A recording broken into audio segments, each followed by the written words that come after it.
Welcome to Circle of Hearts Radio. Journey with Grandmother Aurelia as she enters her magical world of relics, sacred sites, and ancient crystal skulls. Meet with exciting trailblazer authors and individuals shifting the consciousness of humanity. Send her your questions to be answered on air on her monthly segment, Ask the Oracle. And now your host, Grandmother Aurelia, in the sanctuary on the airwaves on OMTimes Radio.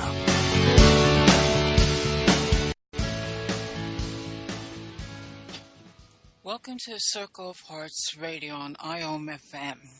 I am your host, Aurelia, for this hour. I'm very excited to bring our next two guests on with me. Not many people overseas really realize that the United States has a beautiful sacred site, and it's called Serpent Mound. And two guests I call them the voices of Serpent Mound, Thomas Johnson Thunderheart and Terri Sings With Ravens, Rivera. They're known for their participation and involvement in Serpent Mound and bringing together community there. So who best to explain the area and what it's all about? Or, it's these two. So I find this very exciting. So, Thomas, are you here? Good. Hi. Do you want to give just a little bit of your background and then how you got to Serpent Mound and, something about the area itself? Yes. My background is I grew up in Michigan and frequented Lake Erie quite a bit as a little boy and picked up rocks on the beaches. And that's how I got into geology. And I just studied it with different teachers, never actually went to school for it, just kind of learned as I went along. And eventually I ended up in southern Ohio from Michigan due to the fossils that were here. And I set up camp about 12 miles away from Serpent Mound in the late 80s. And so I came here to study the state fossil, which is a trilobite. And from there, it's one step after another. I ended up closer to Serpent Mound, and I began studying the geology here. And so now I do workshops for different schools and take people on tours of the asteroid crater that we sit on. And it's just an interesting place geologically and spiritually. I was wondering, like a lot of people, and you're actually, Serpent Mound is going to be a segment, or was a segment, on Ancient Aliens recently. Have they really discovered that much about the mound builders? I mean, I know you want to mention, it's built on a crater and stuff, but can you throw that in too? Yes. Well, I was going to basically try and draw a picture of what was going on here in the beginning, before the mound builders and man came, and then just build up to how they came to reside in this area. Okay, that's great. Yeah, it's a nice story. Okay, please. Yeah. Okay. Well, I know I'm confusing you, but I wanted to get that in. Go ahead. All right.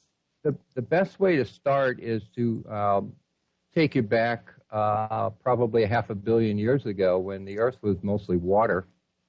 And about 2 miles below us is what we call the Precambrian age. And there's a lot of sedimentation buildup over a period of 500 million years.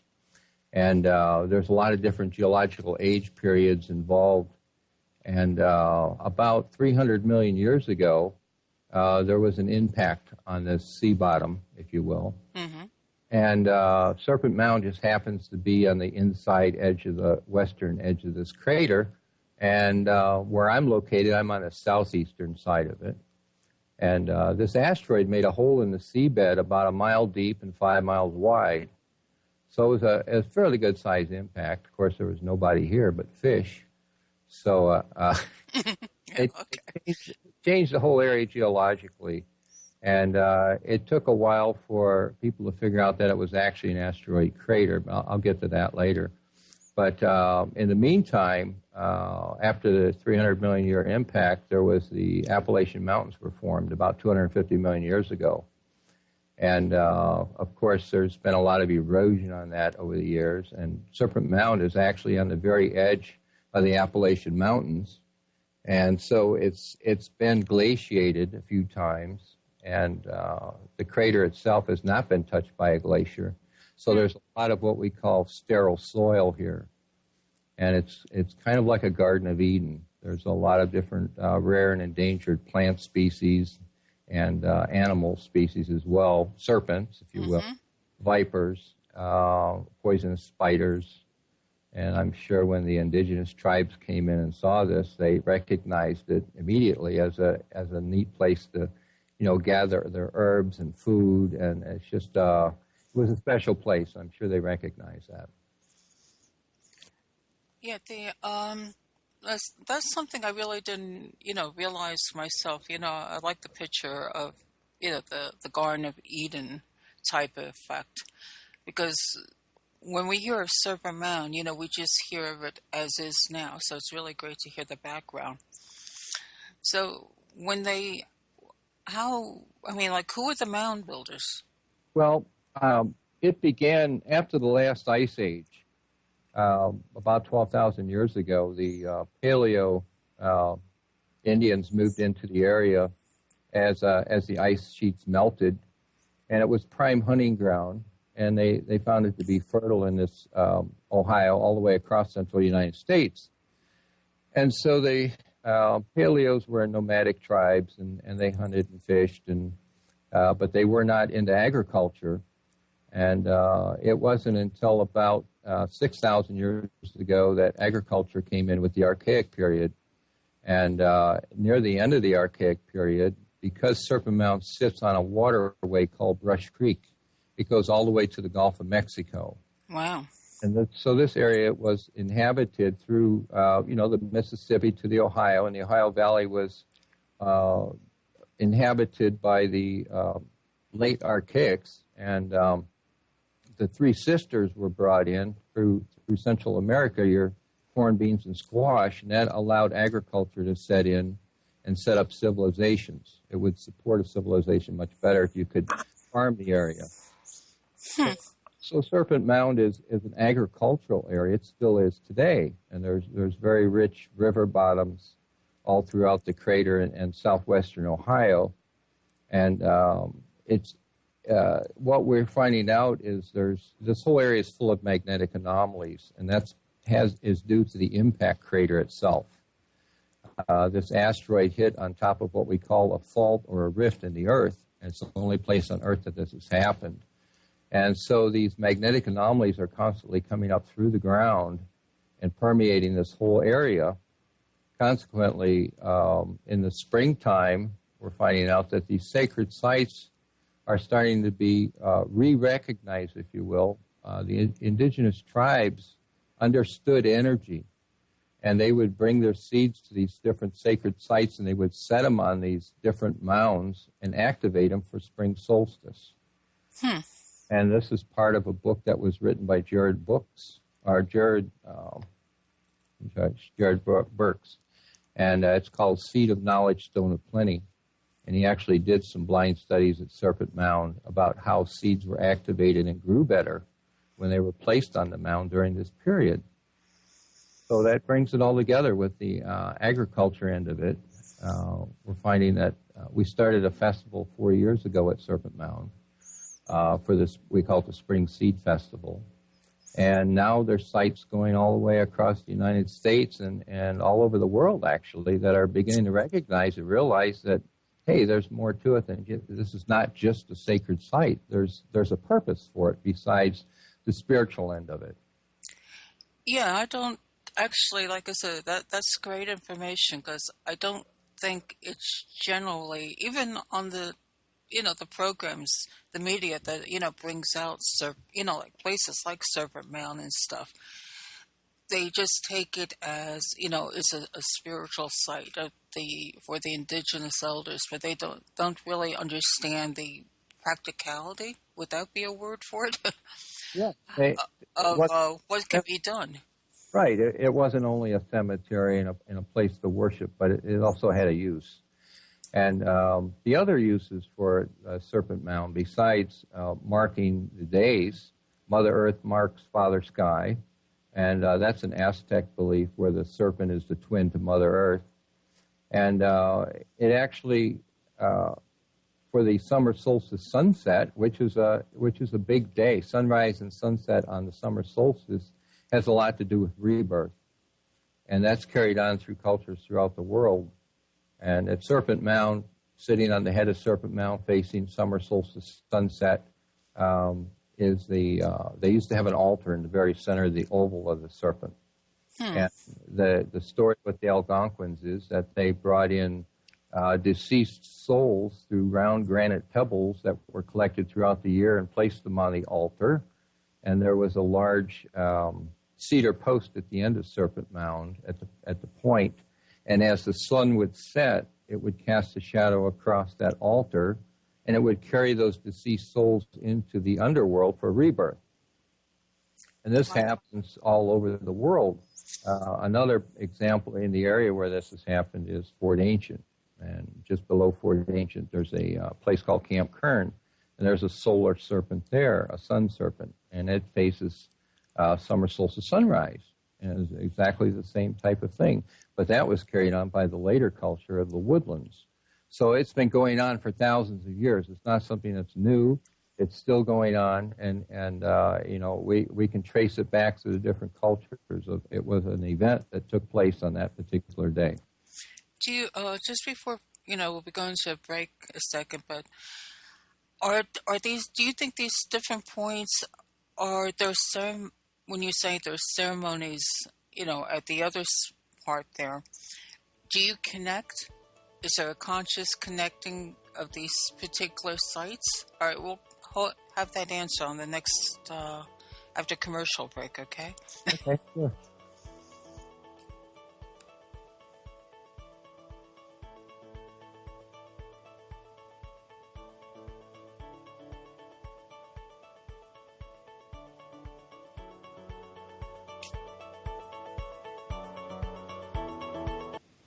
Bringing you the best of the conscious minds in the world. OMTimes Radio, your conscious lifestyle on steroids.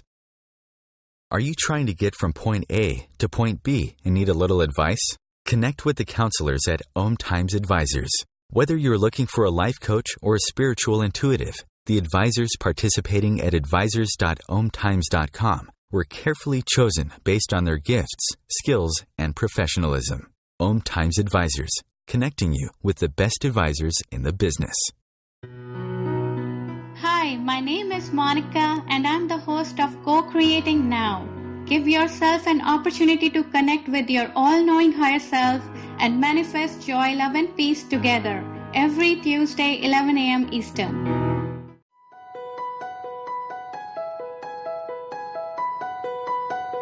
Hello, I'm Miriam Knight of New Consciousness Review, inviting you to my new show where I interview the rising stars of the conscious awakening. We'll explore the many faces of consciousness and action and intriguing perspectives on life, the universe, and everything in between. Join us each Wednesday at 2 p.m. Eastern on the Rising Stars Show. Host your show on IOM-FM, the radio network of OMTimes Media, one of the more recognized brand names in the conscious community, and is backed by the extensive marketing reach of OMTimes. Hosting a show on IOM-FM immediately connects you with our extensive dedicated community. Free your mind. Expand your soul. OMTimes Radio. IOM-FM. Hi, we're back. Thomas, we're talking about, a lot in the spiritual community people talk about grids or the ley lines. When people do ceremonies, let's say on summer solstice, do you think there's like this energetic connection, connecting the dots on an overall grid? Yes, there is. Actually, there was a recent study on Serpent Mound done by a Japanese fella, and he's taken the different points of solstice equinox alignments on the serpent itself in the undulations, and they point to different places, sacred sites on Earth. One is the Machu Picchu. One goes to the Giza Plateau. I believe one goes to the Nazca Lines. I think there's 6 different alignments just at Serpent Mound that reach all the way across different continents and connect. And so I think, the people that were here had that knowledge and they used it. And they must have had a different way of communicating. Of course they did. Mm-hmm. But it was a lot different than what we do today. But yet they did it. And it's pretty much been proven, but it's not really written up in the literature, peer-reviewed journals. And that's something that has to be approached. And I think science is quickly coming to that part where they have to start recognizing some of these other things that are going on that they can't see. And they have to reach out and feel it. No, I agree with you. So, I didn't even know about that. I don't know a lot, I'm going to tell you. But that, the scientific evidence, with the Japanese investigator, that's important to know because sometimes even with the, it's just only starting to know that people are understanding, like with Stonehenge and all these other overseas spots, that, they connect to different areas. That's why I brought the subject up. All right, here we have in pretty much north-central United States, would you say, a power spot. So it's, it's like we're awakening interest, we're bringing interest. People are saying, okay, now how does this fit in? Because the media, television media brings it out, but they only glance the surface of what's really, going on there. So that's why I thought it was so exciting that you and Terri, are coming on and telling people these things. So, they'll get more curious because people, their minds are opening to it. So, they need the information. I know there's certain books written, dealing with the star nations. What's, I think, Ross Hamilton?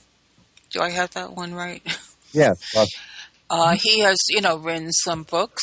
But, have you written a book on Serpent Mound? You've got all that background. You may not have the time, but you have all the background. No, I have the time, but my study right now is with trilobites, ancient marine arthropods. Uh-huh. But I have thought about writing a book on such a thing, with taking all the verbal knowledge that's out there that's been passed down from the Native Americans and travelers that have come here from all over, and compiling a book of sorts of different stories. And then, of course, you have the crop circles here. That's another interesting. Oh, you have crop circles. Oh, wow. You two are going to have to come back, and we're going to have to talk about crop circles. Oh, it's interesting, that's for sure. But I was gonna also briefly say that when the indigenous tribes came here, and I talked about a little bit about this on Ancient Aliens, is that the crater is kind of a protected area because of the magnetic anomalies, and it actually protects the interior of the crater from severe weather. And that happens through the magnetic anomalies that encompass the crater actually affect cloud banks as they come through, especially if there are severe storms. And the cloud banks will actually dissipate or go around. And so I think that when indigenous tribes would come to an area and study an area, they could see this happening. Residents in the area often ask, why does this happen? And the farmers ask, well, why is my crop yield less inside the crater than outside the crater? And it's things like that that point to, well, there must be something down there in the ground that's regulating all this or controlling it. So that's kind of where I came in with my study of geology and understanding that there's more to the picture than meets the eye. And so you kind of, and the crop circles all fit into this. And it's just amazing, the energies that come from the earth that our indigenous ancestors could understand. And I'm sure there was crop circles back then at that time. It's just recorded. Now, I was going to say, I just had this, a long time ago, I had this crazy idea that popped in my head. someone did a hypnotic thing on me, and they asked me about crop circles, and what it came out was they weren't created from above, but they were created from below. And I'm Yes. thinking magnetics, and that's why I brought it up. I was wondering, would that make any sense? Yes, magnetics, water are two of the things that contribute to it. I think there's a combination of several things that make a crop circle happen, and water is one of them. They're usually over top of aquifers, and that energy is etheric energy, if you will, is used to relax the plants so that they can be formed into a shape. And we're finding out that some of these shapes are actually copies of fractal particles. And, you're looking at miniature microscopic particles that are the building blocks of the universe. And it's almost as if the earth is speaking, and it's alive. Yeah, you definitely have to come back, and that's another subject. Because pretty soon we got Terri along with you, and she's probably nudging you by now. Yeah. Well, the other point about the neat part about Serpent Mound is you can sit there with the compass, and the compass just undulates. Oh, really? Give you a true north, and that's something I talked about in the Ancient Aliens. Is that thousands of years ago there was huge flocks of passenger pigeons, which are now extinct. Mm-hmm. They had used this magnetite in their heads for navigation, as a lot of animals do, and especially ones that migrate. And so they could see that these millions of birds were encompassing or flying around the crater because they couldn't get a true north. And so, you got a migrating bird, and it hits this magnetic anomaly of the crater, and it goes like, whoa, which way should I go now? And this is something that you can just envision, these millions of birds in a huge circle flying for miles. It just boggles the mind. So, yeah, I was going to say the thing with the magnetics before the next break. You think that's why tornadoes stay away from you? We have a few that come through. They don't come through the crater, though. They go around. Oh, really? Yeah, and we're in a valley here, so they go over top our house. I was going to say, because I'd be, packing up and moving, especially with, some of these terrible tornadoes that, hit the country. If I knew there was a safe spot, I'd probably, pack up and put a tent right there. Well, here's another attribute about why Serpent Mound may have been built where it is. And it has to do with the geographical features of the Brush Creek. And Brush Creek, actually, if you're coming down from the north, undulates 3 times, just like Serpent Mound does. And then when you come up on the Serpent Mound ledge, the promontory, it looks just like a serpent in the wintertime. It's just a huge ledge. And then as you travel down past where that ledge is, actually to the end of it, there's actually what we call the underwater serpent, which is a large boulder that sticks up out of Brush Creek, probably 150 tons, and it looks just like the head of a serpent. Yeah. It's been coined the underwater serpent. So a lot of this, I think, has led the people that came in here originally to look at all of this and say, let's make a statement here. And I think that's what Serpent Mound is. It's a learning tool, and it's also a statement to mankind. Yeah, it encompasses so much about earth energy, and when you and Terri are creating community there, and you have events bringing the elders their information. So it would be nice if people, even if the media. This is my way of bringing Serpent Mound out there. But a lot of people that aren't listening to the radio, that maybe watch Ancient Aliens, it would be nice if they really would get into the subject, because there's so much more. Maybe we can have a few of these talks on Serpent Mound, so that people will be more educated, on the subject. The more eyes looking, the better, because, that's how these things come about. People study and look at it in different minds, and different things are brought out. Yeah, So, because like I said, I have here, all my years, I heard of Serpent Mound, but I didn't know nothing about it. And then after I got more involved, with spiritual communities, I'm saying, oh, that's not too far away, but I still don't know anything about it. So it's, just listening to you is a whole eye-opening, journey in itself. So, I'm really do appreciate, you coming on and talk about all this. And you and Terry are pretty much, established residents. Anybody that knows Serpent Mound knows, both of you. So, I'm going to really hope that people will start flocking down and really investigating. And, like I said, I know we're ending up here, but I hope you would consider writing a book because you bring out stuff that I never knew. well, I plan on doing that, and I think what I should do now is turn this over to Terri. Oh, before she hits you, right? Let her talk a little. She does the Serpent Mound songs and chants, and she is native, and she also a big part of this picture. Oh, definitely, both of you. We're going to a minute into break, but Terri, say hi, and then after the break, we'll go into more about your involvement. Okay, let them hear your voice, Terri. Oh, can you hear me? Yeah. Yep. You. Okay. Well, I want to tell you a fun fact. Here's a fun fact, and we're not going to add any more to it.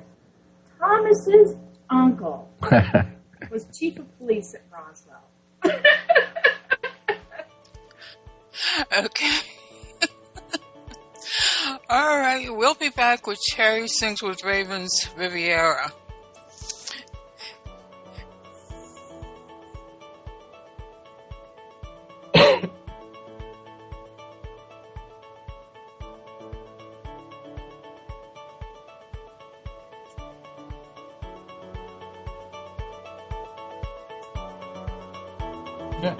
Bringing you the best of the conscious minds in the world.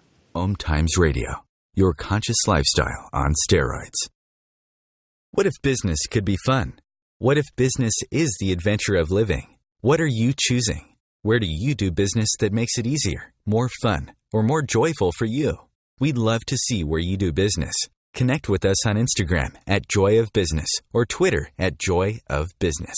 And share your pictures with hashtags BusinessDoneWhere and Joy of Business. Let's change the world with business. Hi, this is Sylvia Henderson, intuitive life coach and energy healer. Are you ready to elevate and rise way above your normal? Be sure to listen to my show, Intuitive Transformations, on OMTimes Radio, Sunday evenings at 9 p.m. Eastern. Get the inspiration you need to transform your life. Do you have time to read that inspiring book or that blog post you've been meaning to get to? In your busy world, how do you improve yourself and keep your life going? I'm Lisa Kay, and my Between Heaven and Earth radio show can transform your life just by listening. Be uplifted with inspiring topics, positive stories, and ideas that really work. Between Heaven and Earth radio is conscious living for your soul, every Wednesday at 4 p.m. Eastern Time. Being a radio host on IOM-FM allows you to build your show on a rich platform with the power of the internet to fulfill your outreach goals and connect with a very specialized and global online audience, unlimited by time and distance.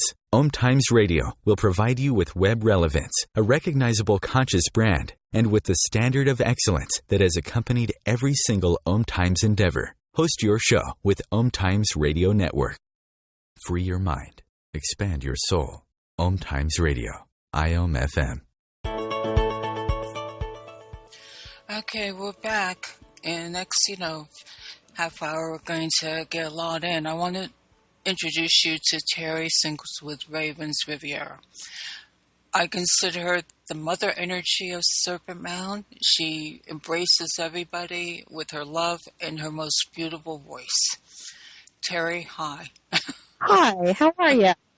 Okay, I'm so glad you're on. I know, you have so much to say. I don't know if you just want to give them you have a long ancestral line of healers behind you, and your personal stories. Very fascinating with your vision of the Lady of Guadalupe, which brings you into, your music. Yeah. Plus, you facilitate so many events. So I'm going to shut up. And I'm going to let you talk. Well, I'll tell you, we live 3 miles away from Serpent Mound. Yeah. At a place we call the Alternate Universe, House of Phacops. You can find us on the web at alternateuniverserockshop.com. So we're blessed to feel this energy every day. Mm-hmm. And it is a joyous place. And we do want to bring positive experiences here. I'll sing for you a chant that was gifted to me when I spent the night at the Serpent. And a lot of people come here and they say, we're going to activate the Serpent because we're so powerful. Yeah, right. But what the ancestors told me, the ancestors here at Serpent Mound, they said, if you come there in a humble way, in a good way, and you pray, and you sit and you listen, and you don't ask for anything, you just humble yourself, they'll activate you so that you can see and know the mysteries and the answers. So this chant was given to me, and if folks are listening right now, if you're sitting, put your feet flat on the floor. And this chant goes 7 times. And it is that serpent starting from your first chakra. And it serpentines around each one of your chakras. So here we go. Hey na na na na na na na hey na hey na ho hey na. Now take a deep breath in and blow it out. Second chakra. Hey na na na na na na na hey na ho hey na. Deep breath in and blow it out. Third chakra, serpent energy getting higher. Hey na na na na na na na hey na ho hey na. Deep breath in and blow it out. Now let's really see with our heart. Fourth chakra. Hey na na na na na na na hey na ho hey na. Deep breath in and blow it out. Fifth chakra. Hey na na na na na na na hey na ho hey na. Deep breath in and blow it out. Now with your third eye, your sixth chakra, let's eyes wide open to the mysteries of the serpent. Hey na na na na na na na hey na ho hey na. Deep breath in and blow it out. Seventh chakra and the top of your head is being open to that beautiful, loving spirit vortex. Hey na na na na na na na hey na ho hey na. Breathe in and breathe out. And we pray, Creator God, thank you for this sacred day. With these most sacred brothers and sisters around the world listening, we thank you for bringing us all together, connected with hearts, minds, and spirit. Creator God, whenever we connect with you, there is no veil. Whenever we connect with you, we become like hollow bones. We receive your love so we might give it freely. Creator God, we thank you for these times we're in. We ask for blessings on our younger people that are the indigo, crystalline children, that somehow are losing in their ways and getting followed by the shadow people. And a big part of that, we know, is because they forget to listen to their elders. They forget to learn the simple protocols. They get out there and they've been told all their lives that they're somebody special. And they are. But you got to humble yourself and learn from the elders. So, Creator God, I pray that they all do that. And Creator God, I pray for the elders that you all seize every opportunity to teach no matter what race, what nation. We're all related. So teach your children well, as the song says. Creator God, thank you for teaching us how to pray. Hey, hey, ho. Wow, and that's so true. I look at all the children growing up, and just when I listen to any of the elders out there, they all say the same thing. We got to bring the children. You have to open their eyes. You know, they're getting so lost. Yeah, but what I see sometimes is the internet's a good thing, and they start searching on the internet, and they start searching here, and they start and all of a sudden they're experts. They are experts. I've heard them talk over elders and chiefs because they're experts. They know it all. And what they don't know is quit listening to your voice and listen. Elders, listen. And you got a big step. But I'm convinced that a lot of these elders were every bit as specialists as Crystal and the Star Children, if not more. So. Yeah, no, it's. I think it's what you brought up. The point is actually respect for all generations, and maybe to share equally as we respect each other. It's not like, well, let's look up. We need to look up at one that's passing down the information, but we also need to listen to what's coming in also. But the kids, the more information that we put out there, like we're doing today, I think the kids are open to it. They just need some direction. Yes, they do. So, on your, I always fall in love with your voice. I mean, you do have, a lot of songs on SoundCloud, and on the next segment, you'll give a list where people can hear you. But yes.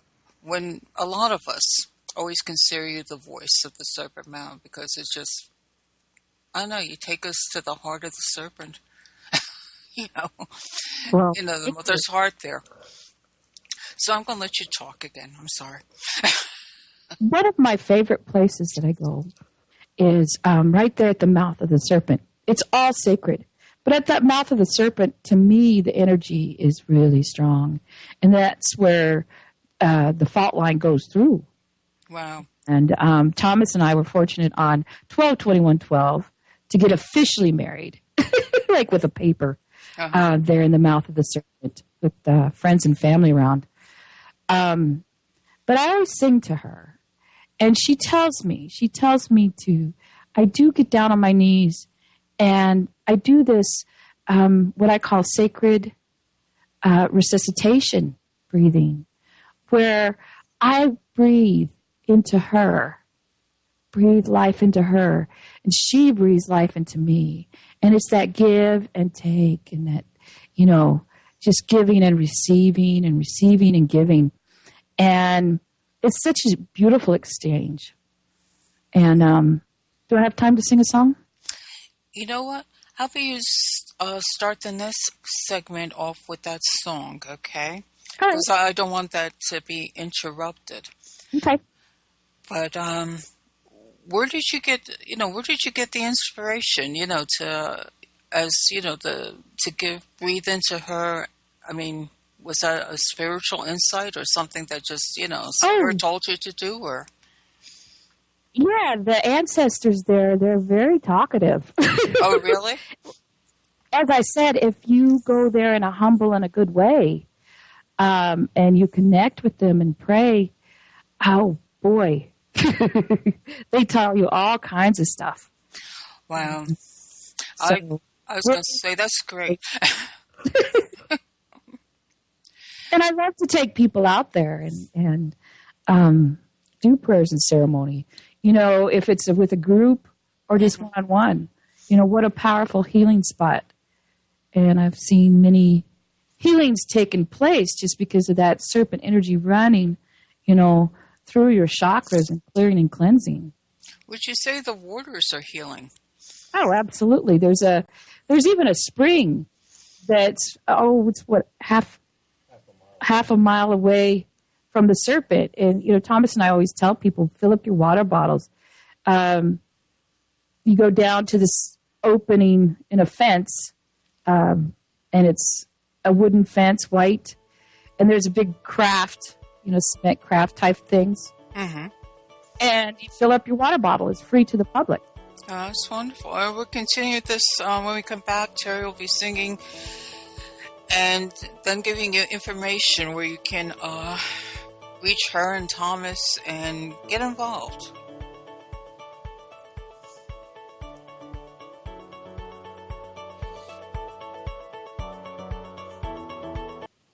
Bringing you the best of the conscious minds in the world. OMTimes Radio, your conscious lifestyle on steroids. As difficult as it is to believe, there are places in Africa where human traffickers sell albino children and their body parts for use in magic rituals. Humanity Healing International is actively working in Uganda to change this paradigm. The Albino Rescue Project finds albino children who are at risk and places them in safe schools and environments where they can learn and grow free from fear. To learn more or to sponsor a child, visit humanityhealing.org. Humanity Healing is where your heart is. What if living didn't have to be so serious? What if you could move beyond your problems with greater confidence and ease than you've ever imagined? Throw your labels out the window and join the Irreverent Therapist for practical tips and a very different way of approaching the changes you would like to create. Marilyn Bradford and Pam Hodling have empowered hundreds of people to come out of self-judgment, quit looking to experts, and begin to create the lives they desire. Join us Wednesdays at 7 p.m. Eastern on the Irreverent Therapist Show.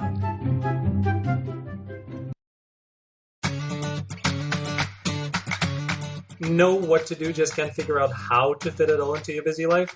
It doesn't have to be that way. Hi, I'm Alan Baisberg from Seamless Life. Join me every Wednesday at 9 p.m. Eastern on OMTimes Radio and learn the how of conscious living. Let me and my guests help make your life seamless. Host your show on IOM-FM, the radio network of OMTimes Media, one of the more recognized brand names in the conscious community, and is backed by the extensive marketing reach of OMTimes. Hosting a show on IOM-FM immediately connects you with our extensive dedicated community. Free your mind. Expand your soul. OMTimes Radio. IOM-FM.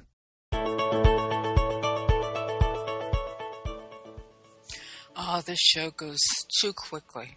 So, Terri, I want you to take over and let's enjoy these last 15 minutes. Okay? Okay, I'm going to sing a song, a healing song.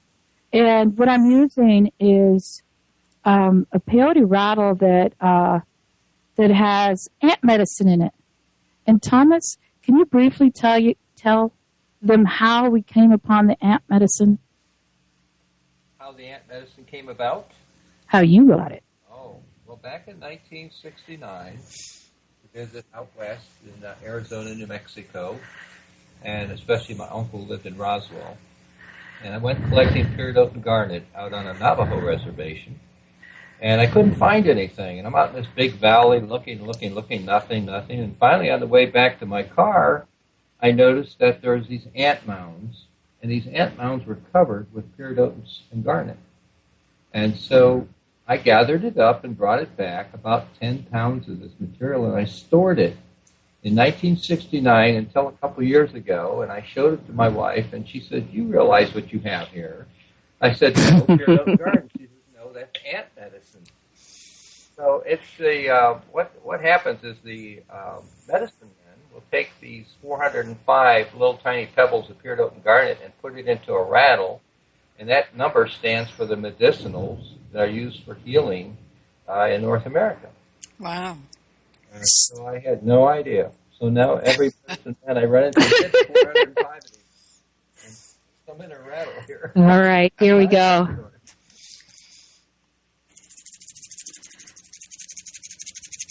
Heart of the earth, I hear you. Mother Earth, do you hear me too? We are one. I honor you and all your creatures great and small. Yavaya, Yavaya, yo. Yavaya, Yavaya, yo. Ani, ave pune, ani, ani, te yomina, Yavaya, Yavaya, yo.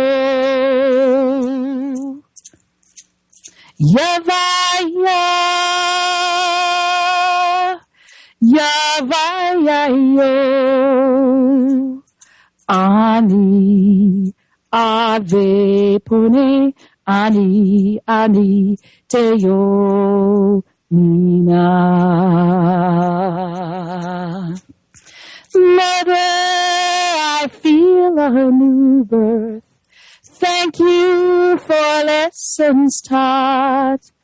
How to walk with you in a beauty way. Yavaya, Yavaya, yo.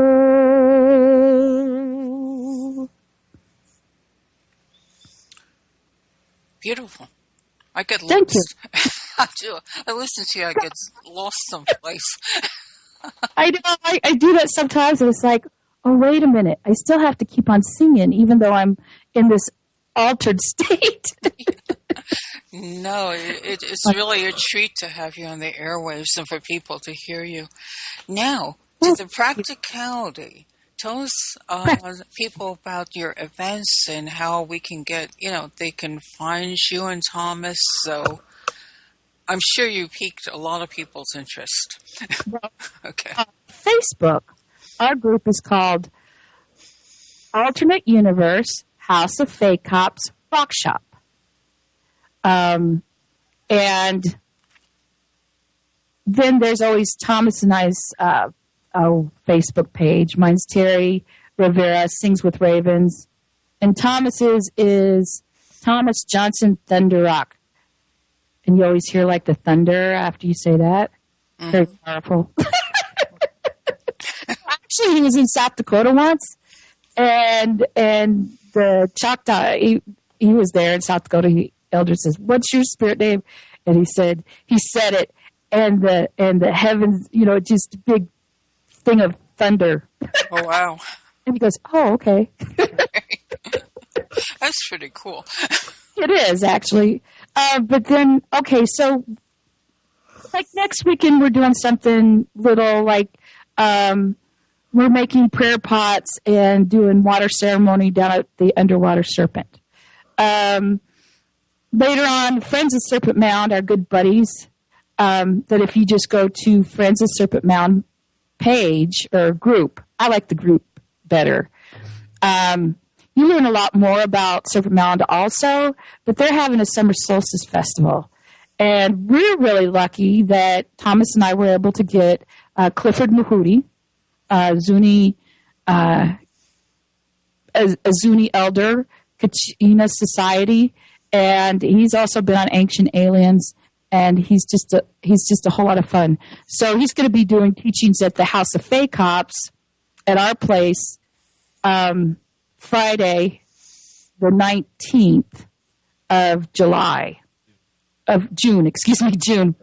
And then in July, we were just invited to go someplace in Virginia, West Virginia. So we're going to be doing some teachings. But our big thing is, for us, is our spring equinox peace summit. Mm-hmm.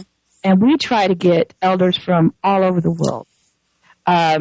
This year, we're going to have Ukwala, and he is a Havasu elder, brilliant speaker, wonderful ceremonialist. He is going to be there. We have Rainy Bello from Hawaii, who's like a cultural person in Hawaii, and she's also a medicine woman. We're going to have Mazatsan, the Aztec calendar keeper. We're going to have a gentleman called Bauku, and he's Nigerian, and he sings the songs of peace. Last year we had Chief Blue Star Eagle, and wow, what a guy! Him and his wife, such a joy for the earth, and she talked about planting, and when they take off, get off of work, they put their play clothes on and they play in the dirt and do their garden, and it's just a joyful thing. Yeah. I'm trying to think what else. We're always adding people. So already we've got that site up on the event page on Facebook, and it says Serpent Mound Spring Seed and Water Peace Summit. We also have the Shawnee in this area that are so gracious, and they told us such wonderful stories that we didn't know about the area. They call this the Comet Serpent, the Comet Mound. So, yeah, check that out. That's Serpent Mound Spring Seed and Water Peace Summit. And as we always say, all nations, all races, all my relations. Leave politics behind. Leave, you're not red enough. You're a wannabe, or you're this, you're that. Leave it. Leave it behind, because this is for everybody. I see a lot of communities in different parts of the world doing the same thing. That's what I'm trying to do, bringing with the Circle of Hearts, that yes, a community of hearts. It doesn't matter what path, what religion, what politics. Like you said, forget it all. Just come together. So we're all forming and linking up together, and we're making this knowledge available to people, so they feel drawn to it. Absolutely. They can get, to this. I was going to say briefly, Terri, send me a link to your event, and I'll put it on my White Dove page. Awesome. And what's interesting about that event, we found that most of the people have traveled miles and, across from California, from New York, from Arizona, and I know Mexico. And people have said, they talk about Sedona, that's the vortex and that's a special place.